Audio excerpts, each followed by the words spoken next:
오늘 밤 내일 새벽에 이제 기로에 서 있게 됐습니다. 이게 저희가 앞서 잠깐 얘기했던 대로 정국이나 조국 전 장관 일가에게 미치는 영향도 크기 때문에 점검을 해볼 수밖에 없는데 김재일 변호사님. 네.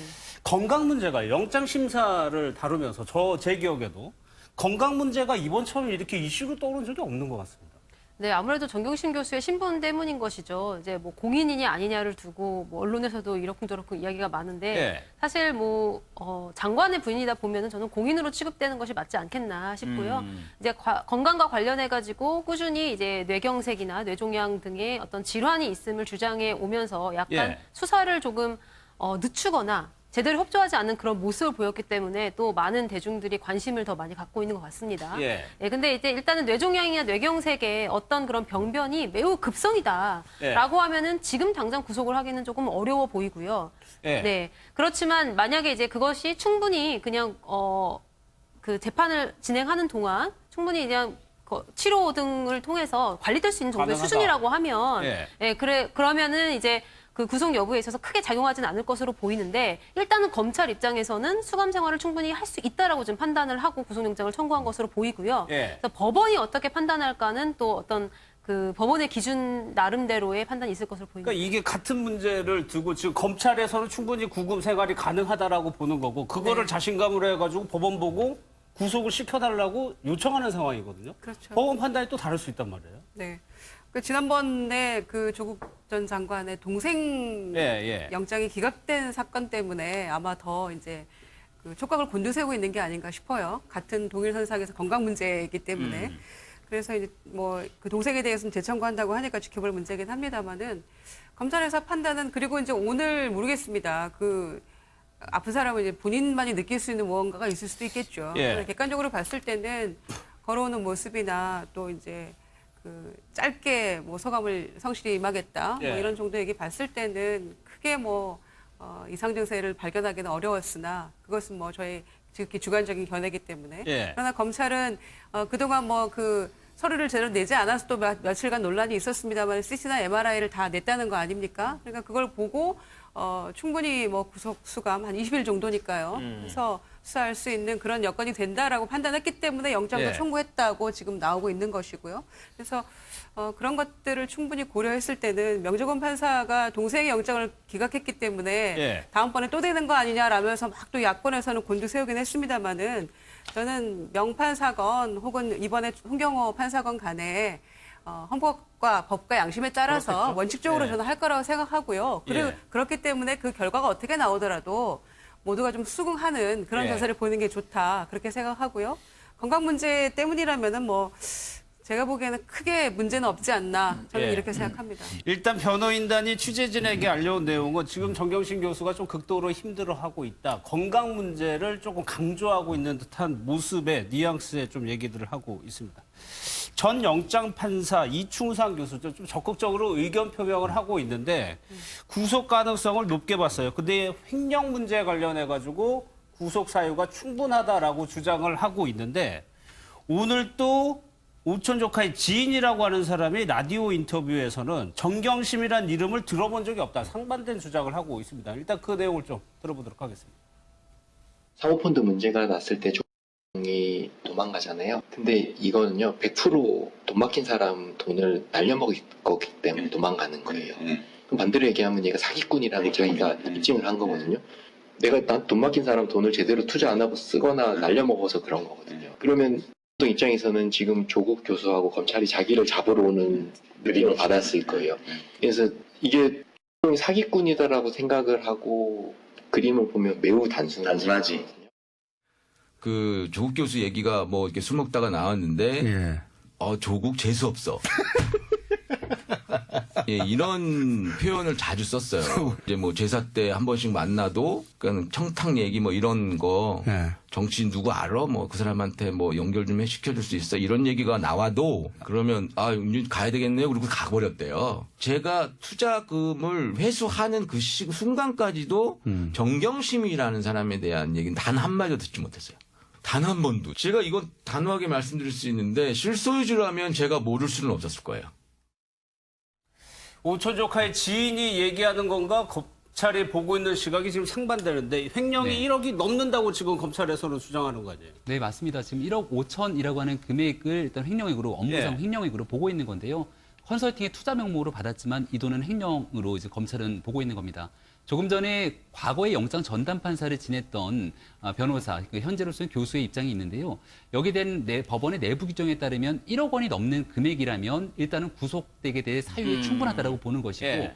더 나아가서 범죄 수익을 은닉한 혐의도 이번 영장에 함께 첨부가 돼 있습니다. 예. 그렇다면 이것도 가중처벌의 요소가 된다라고 볼 수 있는 것이고, 더 나아가서 구속이냐 아니냐를 판가름하는 가장 중요한 이유는 결국 증거에 대한 인멸의 우려, 그리고 도주의 우려가 있는 부분들을 보는데, 그렇죠. 예. 증거 인멸의 우려 같은 경우는 이미 자택의 PC를 하드디스크를 교체했든가 아니면 동양대학교의 PC를 들고 나오는, 그리고 예. 더 나아가서 검찰이 요청하고 있는 노트북에 대해서도 여전히 그것을 부인하고 있는 상황이기 때문에 여러 가지 요인들을 복합적으로 고려할 때 구속영장을 기각하기는 어려움이 있는 것 아니냐, 이런 법조계의 의견들이 있는 상황인 것 같습니다. 예, 이 오늘이 중요한 이유가 지금 조국 전 장관의 가족들에게도 영향을 미치는데 이걸 한번 정리해 보면은 부인 지금 조국 장관을 기준으로 해가지고 부인 정경심 교수 심사 지금 아직도 진행 중입니다. 동생에 대해서는 영장을 재청구를 검토를 하고 있어요. 그렇게 되면 조국 전 장관 한 4개 정도 혐의가 연관이 됐다라고 보고 여기에 더 나가서 조 전 장관의 모친까지도 조사할 수 있다라는 거니까 네. 여기 기로에 따라서 검찰 수사가 탄력을 받느냐 안 받느냐 그 부분이 정해지는 거잖아요. 아, 그렇죠. 정경심 교수에 대해서 구속영장 발부가 되면 역시 그 다음 단계는 뭐 조국 전 장관에 대한 그 소환 조사가 아니겠는가라는 예. 이제 관측이 지금 굉장히 많죠. 뭐 그럴 수밖에 없는 게 조금 전에 이제 표에도 나왔습니다만 정경심 교수의 11개 혐의 가운데서 뭐 최소한 4개 정도 혐의에는 조국 전 장관이 관련이 있는 것으로 예. 이렇게 지금 검찰이 보고 있다라는 거 아니겠습니까? 물론 이제 보도 내용이기 때문에 그런지 아니한지는 뭐 우리가 정확하게 확인하기는 어렵습니다만 이제 그렇게 보이고, 그런데 그 4개 혐의로 대략 추정이 되는 것을 보게 되면 뭐 증거인멸 부분 있고요. 그 다음에 이제 그 자녀 뭐 그 여러 가지 서류 위조 관련한 그런 부분들 예. 뭐 이런 것들이 지금 이제 있는데, 저는 그것 말고도 검찰 쪽에서 그동안 수사하는 과정에서 전해져 나온 그런 내용들을 쭉 이제 좀 지켜본 그런 내용으로 봐서는 그러니까 사모펀드 관련해서도 조 전 장관이 그 상당한 역할을 한 것으로 검찰은 일단 보고 있는 게 아닐까. 그래서 그와 관련한 조사도 만약에 소환 조사가 이루어지면 할 거다라는 얘기가 있는데요. 예. 그러면 혐의가 4개가 아니고 더 더 늘어나는 게 되는 늘어날 거죠? 수도 있는 그런 예. 부분이 분명히 좀 있다. 예. 그래서 사실은 뭐 그렇기 때문에 더욱더 오늘 이제 구속 여부가 이제 관심을 끌고 있는 상황이기도 하죠. 네. 정치권에서도 당연히 예의주시하고 있습니다. 민주당에서는 입장되는 걸 좀 자제하고 있는데 어제 한국당의 모습을 보면은 굉장히 좀 축제 분위기가 연출이 됐습니다. 영상을 좀 보겠습니다. 표창장 철저히 검증하는데 기한 공로가 크기에 이에 비참함. 표창장 국회의원 주광덕. 열렬한 박수 부탁드립니다. 국회의원 곽상도.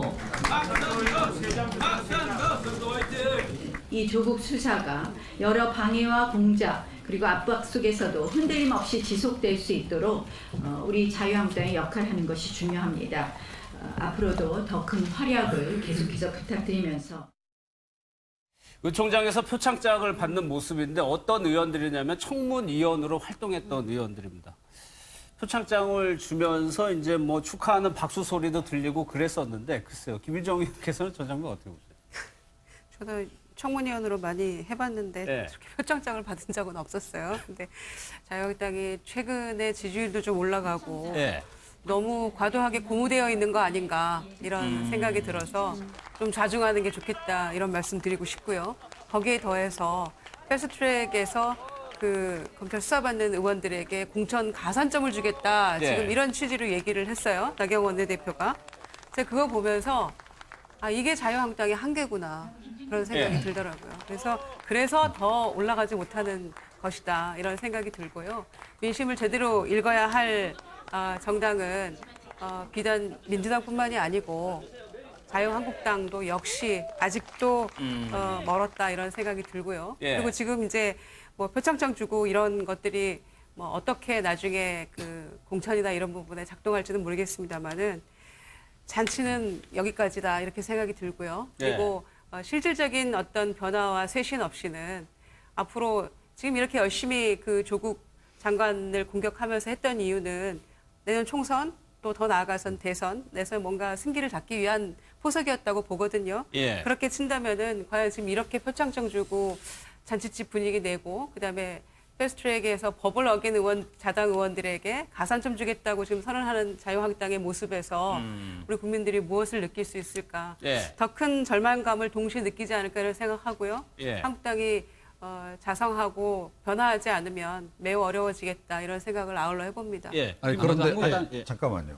누가 하실 거예요? 이 아니 정도로 근데 제가 먼저 이건 얘기를 예. 해야 될 것 같습니다. 저 화면 다시 한번 좀 봤으면 좋겠는데요. 예. 금일봉을 또 주네요. 그러니까 표창장만 주는 게 아니고 저 안에 봉투가 있습니다.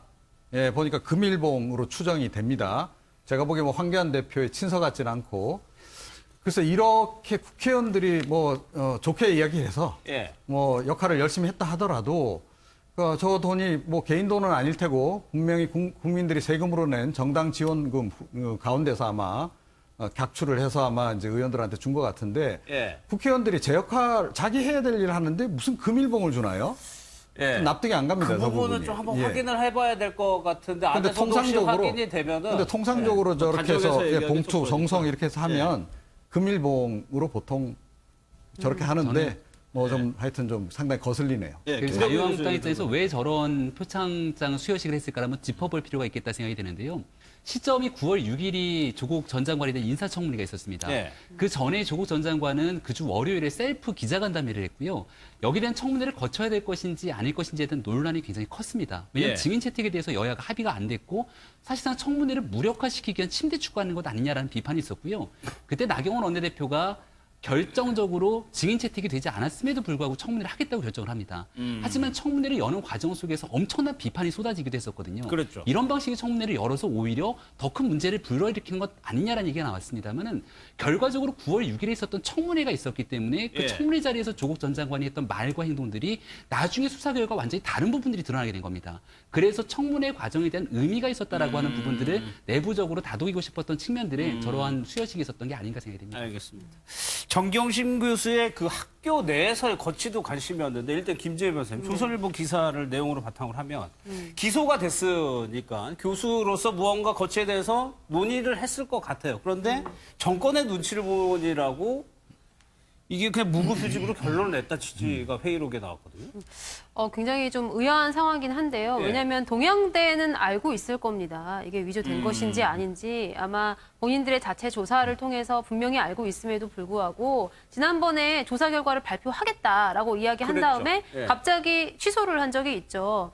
근데 그런 일련의 정황들로 보아서는 만약에 아니라고 하면은 그러니까 위조가 아니었다라고 하면 발표를 하지 않을 이유가 없거든요, 사실은. 예. 근데 그러니까 아무래도 발표를 하지 않은 이유는 자체적으로는 위조라고 판단했을 가능성이 매우 높다라고 저는 상식적으로 생각이 드는데 이제 그런 와중에 본인들이 그 사실을 확인했다고 하면은 사실은 뭐 검찰의 기소라든지 법원의 판결을 기다릴 것도 없이 학교 내에서 어떤 징계가 있어야 사실은 맞는 것이거든요. 그런데 이제 그런 것들을 동양대가 나름대로 이제 본인들의 기준에 맞춰서 하지 못하고 있다. 이제 이 네. 부분은 분명히 뭔가 외부의 눈치를 보고 있다라는 것이 확실한 것이죠. 예. 근데 그래서 보면은 뭐 이런 자극적인 얘기가 나와요. 문 대통령 다음이 조 전 장관이다. 예. 이제 그렇기 때문에 눈치를 보지 않을 수가 없다라는 이야기가 나오는데 회의석상에서 이런 이야기를 한 것이 동양대의 공식적인 입장은 아니겠죠. 그러니까 그중 일부가 한 이야기겠지만 어쨌든 이 부분에 있어서 우리가 생각해 봐야 될 점은